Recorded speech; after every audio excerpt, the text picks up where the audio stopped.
Machiegni. Familia mar Albert Ojwang pod dwaro ratich wuodgi mabende otho e luet obila. Mai giwacho e kinde nyasi mar alam ne ringre Ojwang mabende dhi nyime kanisa mar Ridgeways Baptist e boma ma Nairobi. Giwacho ni giseyudo sir kowuok kuom oganda jo Kenya chakre ne Albert owit ngimane e luet obila. Kakoro gikwayo piny owacho mondo mi owuog oko kendo miyogi ler ewi gimane otimore ne wuodgi Albert.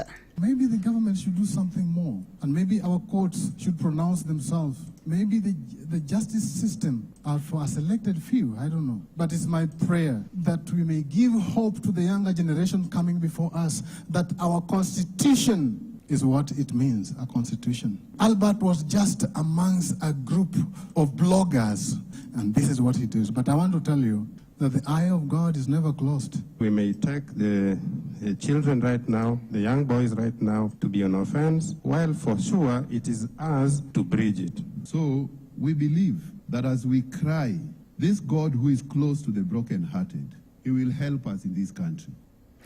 Minodo Ojwang bende noloso yo machalo kamae kinde nyasi mar alam ne ringre Albert Ojwang. Albert left at a time where I didn't expect that he would live, but it was God's timing, and us as human beings, we can't do anything about it. It's heavy on us, it's heavy on my son. He actually doesn't know anything that is going on, but his last words were, "I love you, see you soon." So seeing him soon here or even in the mortuary it really broke me. But he has always told me to be courageous, so I just want to stand strong for the sake of our son, the mom, the dad. Bende gioro ote magalit kod kuyo ne familia mag jogo mabende nowito ngimagi kinde ng'anyo mane obagi juma mokalo e pacho kae. Ringre Albert kod ibro tere gwenge mag Homa Bay odiochieng' ma kawuono motelo ne iko mare chieng' tich abich mar jumani. Wadhi kaunti ma Kisumu.